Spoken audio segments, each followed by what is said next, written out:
Hi, my name is Benedict for Higher Hertz.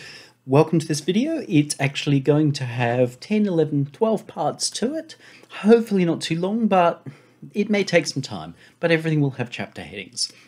As you may have noticed, this is on the 10 best free VST. I do very much subhead this as per my actual usage. We'll start with number 1, which is Surge. I've made whole tracks with Surge alone that are on albums. Travels in Digital Sands, the very first track on that album, 100% Surge. And there was quite a lot of Surge on that album. So in terms of synthesizer that you can get for free, that is not chopped down or kind of Duplo, Surge, clear winner. It is free. It was payware when it first was developed by Vemba, which was Claes. Claes went on to work for a door manufacturer. I can't remember which one. It might be Bitwig or something like that, but he got snaffled, and so his personal developments got shelved. And then this was released as public domain and picked up by a group that now develop it. It's got a lot of ability. Broadly, you've got 2 scenes. So essentially that means you've got this same synth twice. So you can build a 3 oscillator patch, you can flip across to scene B and build yourself another 3 oscillator patch. That is really nice for things like if you want to do a piano and strings type sound. And when I say piano and strings, that won't involve any samples, because you can make your piano sound which wants to behave one way and your strings section which wants to behave another way in your 2 different scenes. That's very nice. Each scene, as I've said, can have 3 different oscillators, and you do need to have some sort of awareness inside your own head of what is being done. So my advice is don't overstretch yourself to start with. If you overstretch yourself, you'll go, this is too hard, and give up.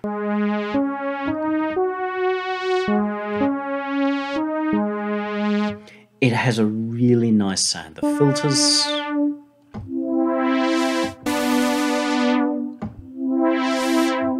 are really nice sounding. You've got a large range of them. So a whole lot of low pass options. Oh, some new things which I haven't seen before. Let's have a listen to the OBX. Ooh, that's nice. So all their filters are nice. You can go into band passes, high passes, notches, and various effects including combs. So a lot of options in here with regards to what filters you can have. There is an effect system. I will, however, warn that they are odd effects. I try to not put effects on my synthesizer as a general rule of thumb. My number 2 is the MT Power Drum Kit. This has been around forever.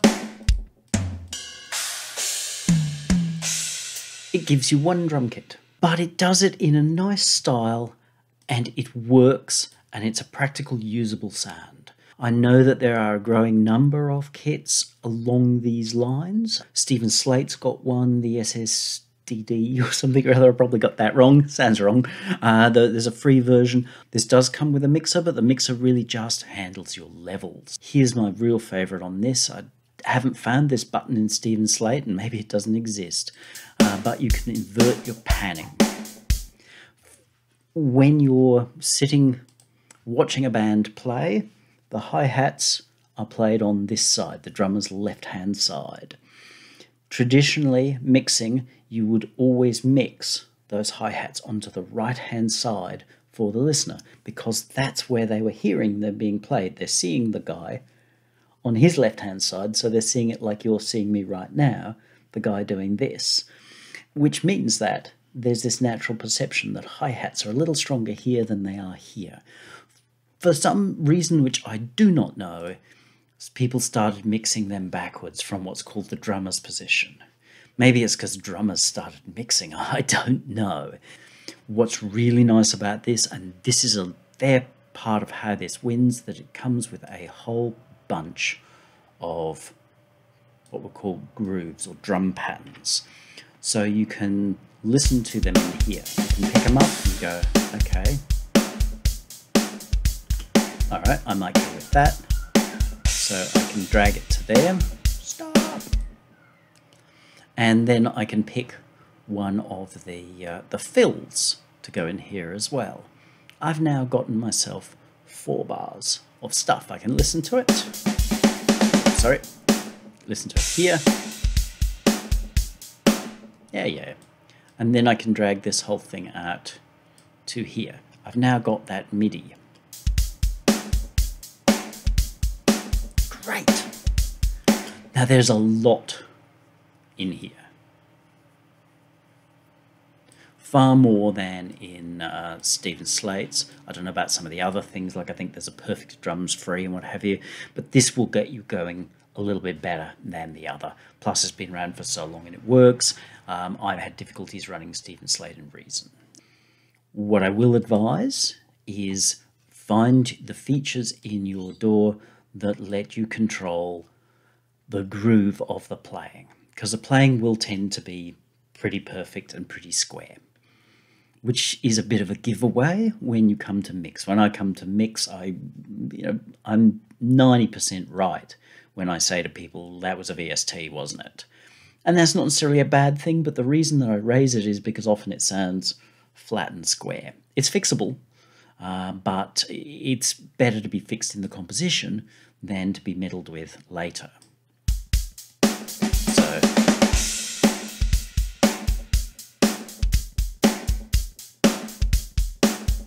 if we add a little bit of what we might call slop into the playing, you're going to end up with a nicer groove. The other thing that is really good with this puppy, as is with most of them, is that you can break it out. So let's close down this.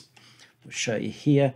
We've got lots of outputs, so I can send most of my kit at the main outs and then send, say, my kick and snare, anything I want to process individually, out to their own tracks. So we've got kick, snare, and bring it all together with the drum kit, which is represented up here.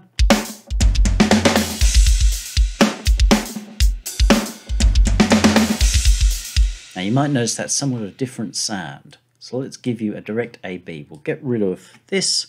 We'll copy my nice death metal programming. Here's just the raw sound.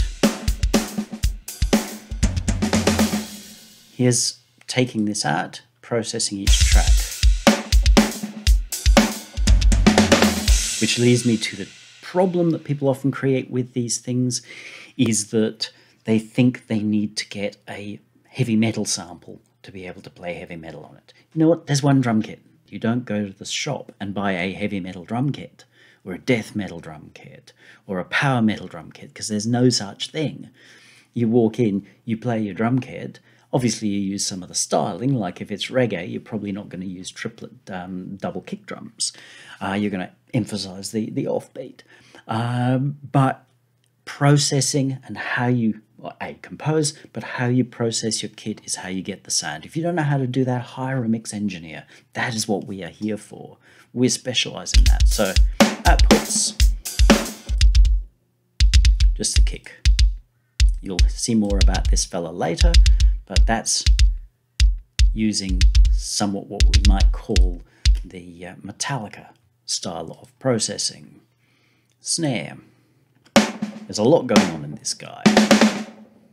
Again, we will see these devices, but if we bypass that, that's the snare we've been given, and you might go, oh, but that's not the snare I wanted. Yeah.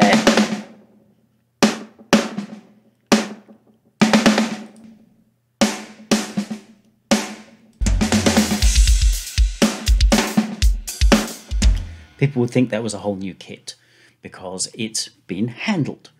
So if you focus on just getting the performance, then either you, if you've developed a skill set, or your mix engineer can help bring out the sound that you need. And of course, handling the bus altogether is really important. Number 3 is the BBC Symphony Orchestra's Discovery. If you go onto their site, you'll see it's $49, or if you fill in their little questionnaire, it becomes free. There was a 2-week wait to get it when I filled in the questionnaire.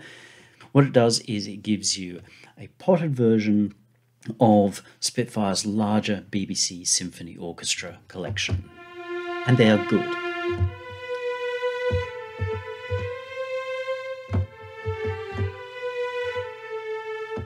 It's very simply presented, and you don't get all the options that you get in a bigger package, but it will get you going. It does have some of the features or development style of an orchestral package, which means that some things don't work the way you might be used to if you're simply used to just going, I'll just play those on my synth and then wonder why it doesn't sound orchestral, largely because they work on the assumption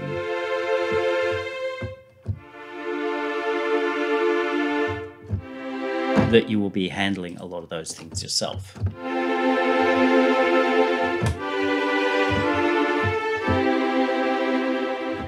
So use your expression and mod wheel or automate that in. You've got violins 1, violins 2. They do sound different from each other.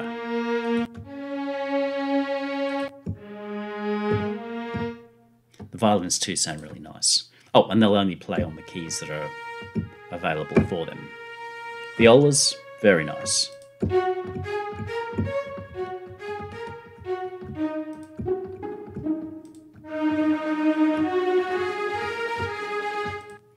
And the cellos.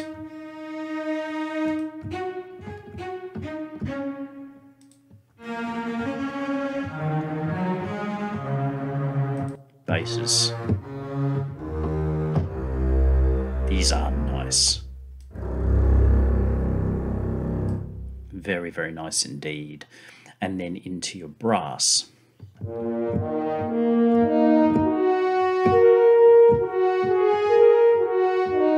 horns are beautiful.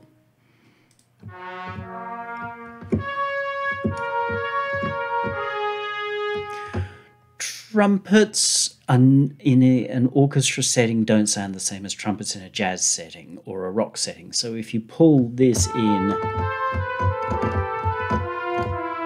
to try and do your Beatles cover, it's going to feel wrong.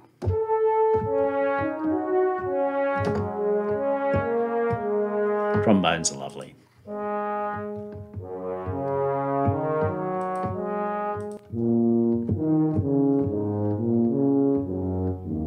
Not a sound you always want to use on its own, although it can be very, very, very cool when done nicely in an orchestra, but they will back a lot of the things that you're doing. So if you've got a higher line,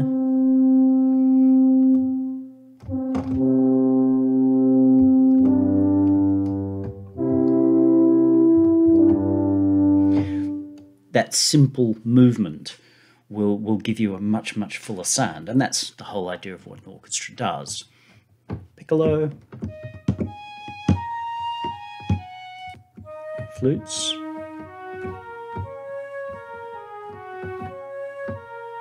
Trouble is it's an ensemble, it's not a solo flute, but it works.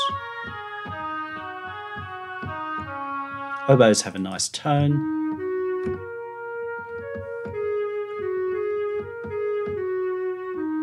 Clarinet's pretty good, and bassoons.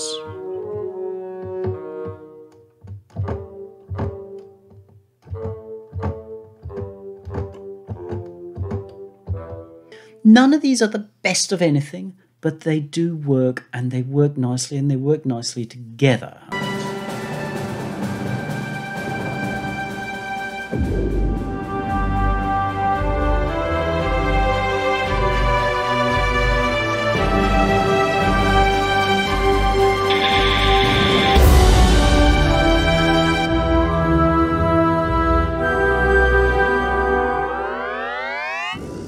It's a package that works together. There are other free orchestras out there, but they tend to be pulled from lots of different sources and they don't work together very nicely. So as a simple, yep, this can get you going, the BBC SO Discovery is really very good. This unit may come in at number 4 on my list, but in reality it's probably the single most used device. Often actually is used more than the Echo, the delay device that comes within reason. What this is built by myself, although this skin is by a fellow called Matt Bauer. I wanted to show his chops at making VST skins, so I let him use this. It is a freebie. It's not as easy to find as some of the other things, but you Google the right words, you're going to find it. It's on my site.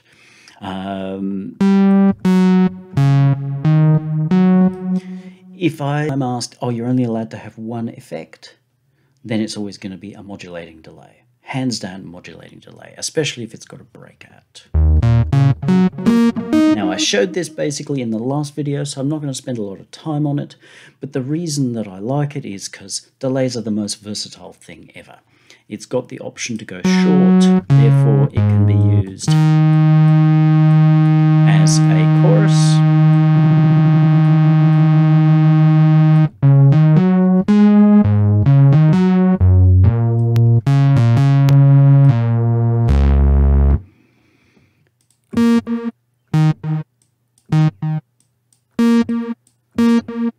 It's got the ability to do straight echoes, to EQ those echoes,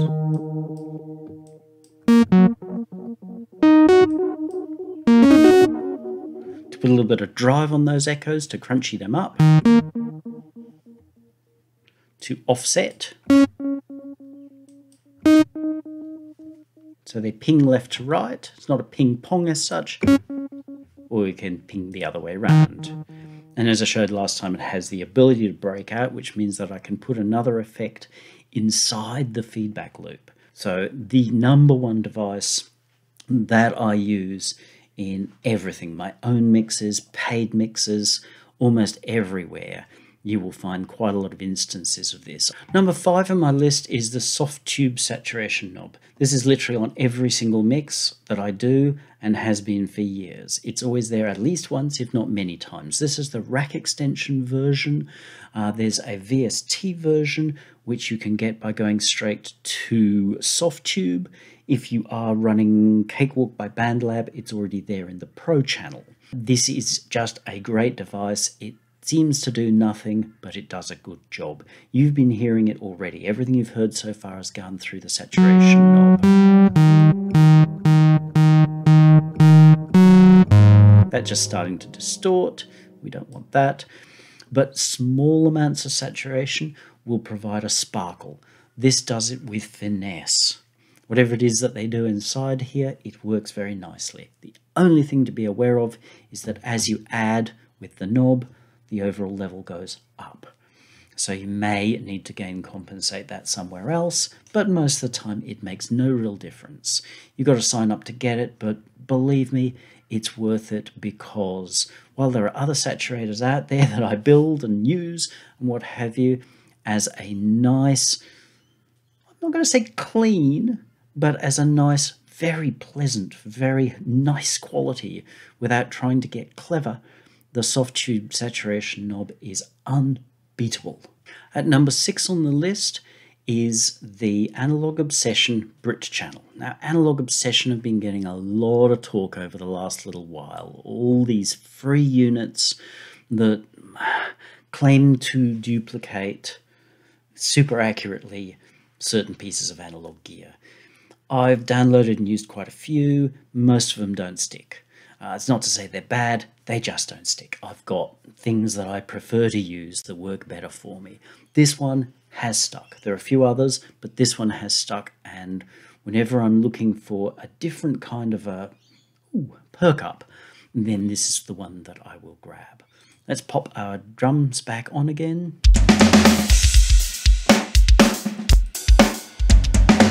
Off.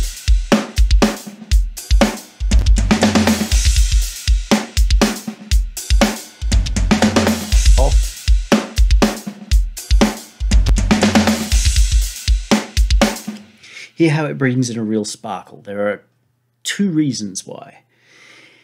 It's got some kind of saturation which, whether it does or not, emulates the sound of a Neve console. Neve consoles were a gorgeous sound. This also has the simple EQ version of a Neve desk, and it doesn't give you complex EQ, but so long as you use it lightly, it's got a beautiful touch, very bright, whilst still feeling warm and organic.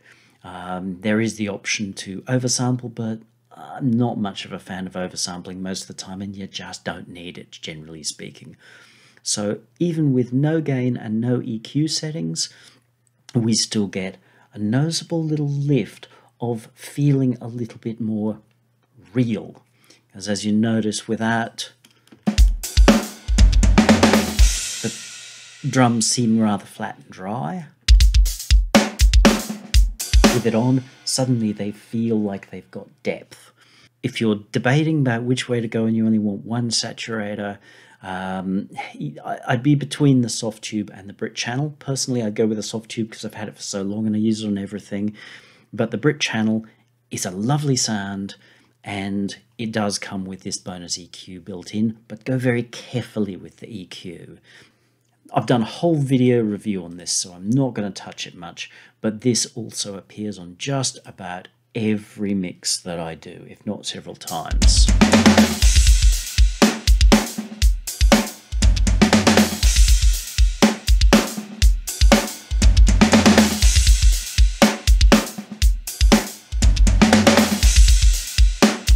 So what it's bringing here, and I've done a reasonable level match, what it's bringing here is a gluing together of that kit, because we broke the parts out and processed them separately. This brings them back together, gives them a little bit of a sense of groove to the playing, because again, remember with machine playing, we need the help we can get, and that little bit of saturation. So the tiny bit of saturation here, the little bit of saturation that comes after it, we get this much more vibrant sound.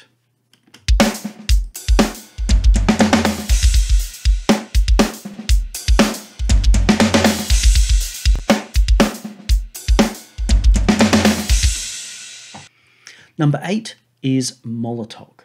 Molotok is not a device that I actually use an awful lot, but I use one of its relatives.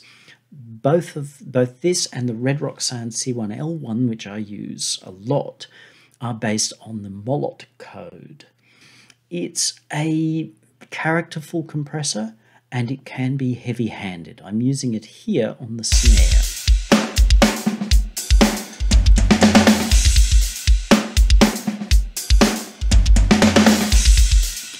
You'll see that it's not doing a lot, but it's managing to add a bit more character and movement into that sound. While it is indeed possible to get very heavy-handed with it, it's probably going to need to be in a parallel compressing sort of a situation for that to happen. It's a device that if you are not kind to it, it will be quite unkind to you. So take your time to understand how it works, and once you do, you will find it wonderful on subtle but powerful controls on individual sounds, or really nice on buses, especially as you increase the attack time.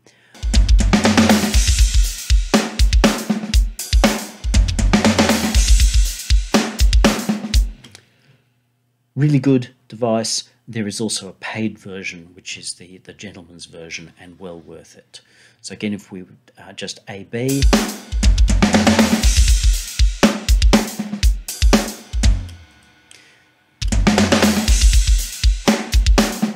that tiny bit of processing there has made our snare sound come so much more alive. Next is the QRange graphic equalizer.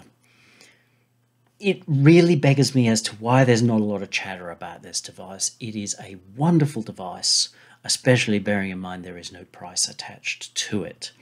They are sophisticated EQs with very easy usage once you understand how the system works. But it's a system that most of us have kind of gotten our head around already. Each channel, and you've got up to 12 of them, so there's plenty here to try and put things in reserve and what have you. You've got the option of a peak, a low shelf, a high shelf, a low cut, and a high cut. So they are high and low pass. So we've got a high pass here, a shelf, a peak, and you've got a huge range on how pointy a peak can be, meaning that we can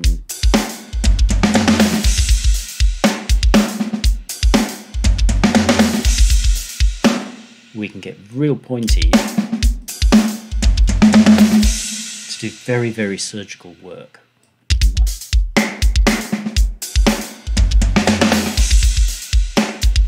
If I wanted to pull that tone out of my snare, I could.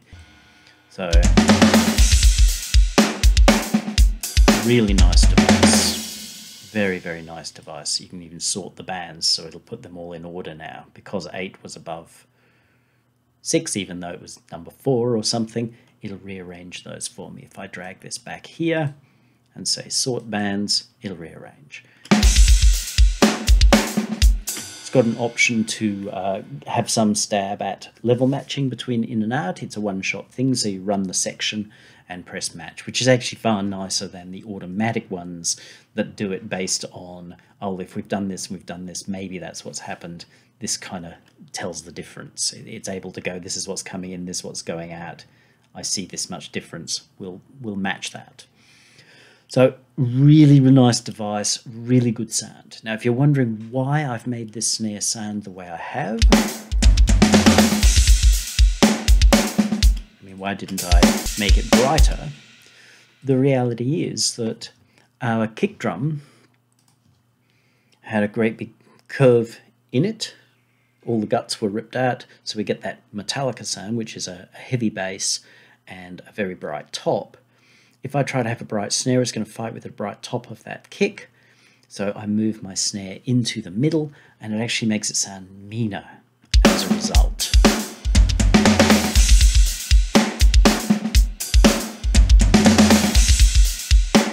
Especially bearing in mind I'm probably going to have guitars and maybe a singer on top of this, so that snare is going to have its own spot to come through. That's why it's done that way. Number 10, last official one on the list, is Unlimited. Sonic Anomaly Unlimited. It's a freebie, and it's a very nice, very reliable mastering limiter. There are a lot of mastering things out there, many of which, well, you're probably going to be led more into trouble than good. A lot of them have no metering or very strange metering, which I don't trust. These I trust. This was originally designed for film work, so it's got centers, left, right, surrounds, what have you. Ignore those. When they're not plugged in, no DSP happens, no processing happens on those channels. Very simply, you input your mix to this guy. You set how loud you want your mix overall. That's far too loud. We can hear it distorting. And it will tell you how much limiting's happening and your average levels using LUFS, your average RMS, which at minus 3.6 dB is just brutal.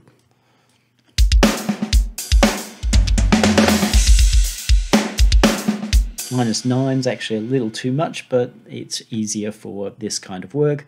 Average RMS we want to be minus 12 dB, which will give us a minus 12, maybe minus 14 LUFS. Everyone is going to be happy. This also is telling us how much gain reduction, minus 6 dB, really not nice. So it's running a little hot to start with, and then you set your outputs. Your output level should never go up. Or as a general rule, should never go up, at least in music mixing. You want to set to minus 0.3 of a dB. No one's going to pick 0.3 of a dB, but they will pick if the converter in YouTube or the Kenwood for their sub doesn't like that full 0 dB bit and goes splat. So pull that tiny bit off. It will just give you a little bit of room for overs. The same with what's called true peak. True peak Not that I use it on this device, I handle that elsewhere. That should just make sure that you don't have any what's called intersample peaks, but between those two, you really shouldn't have any dramas at all. It's a nice, reliable unit. You will again see lots of flashy things that claim to do all kinds of stuff. You don't want that.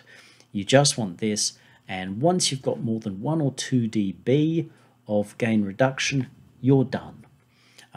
If you want it to be louder, look to your mix, because if you just have a poor mix that's not got itself right, not a loud mix already, and then you try and turn it into a loud mix by going, "Ooh, let's do this," you can hear how nasty that sounds. And that's just with the drums. If we put in other stuff, guitars, a singer, what have you, everything's just going to sound like it was garbage compacted. Not cool. Now there is a bonus I'm going to show you, and that is this doohickey here. I haven't had it long, but it looks like it might become a winner. Here's the snare. Notice how long that snare is. It's fine in a rock setting, but it's not quite right in a more of a metal setting. So what this fella does is allows me to control the attack and sustain. I can make it longer. We don't want that. We want to make it shorter. So that helps get rid of some of that reverb that's printed into the sample, as well as just making it a snappier snare.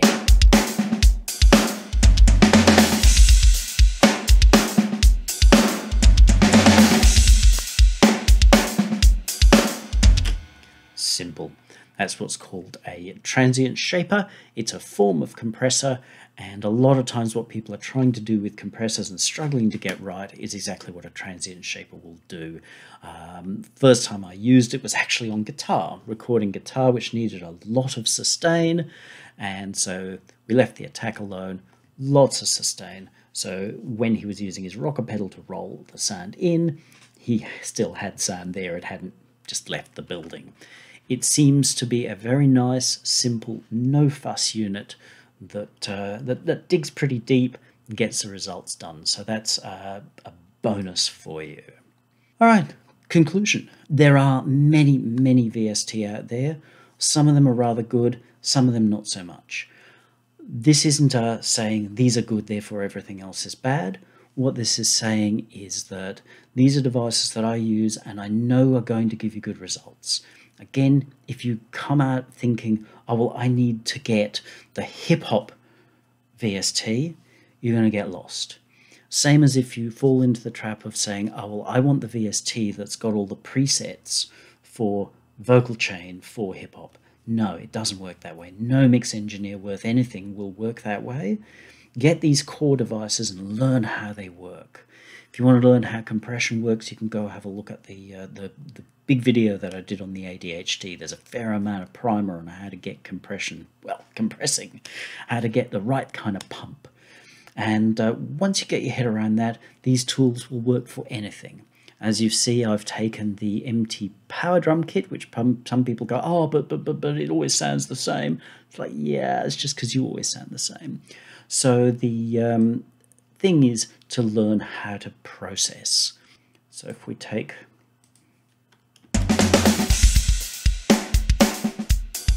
Power Drum Kit, no processing.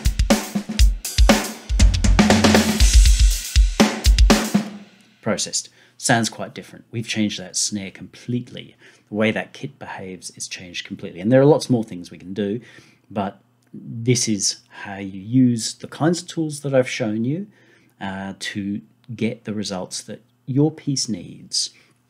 If you have any questions, ask them down below. Please, just not too much about specific pieces of gear, but I'm happy to have a conversation when I see questions there.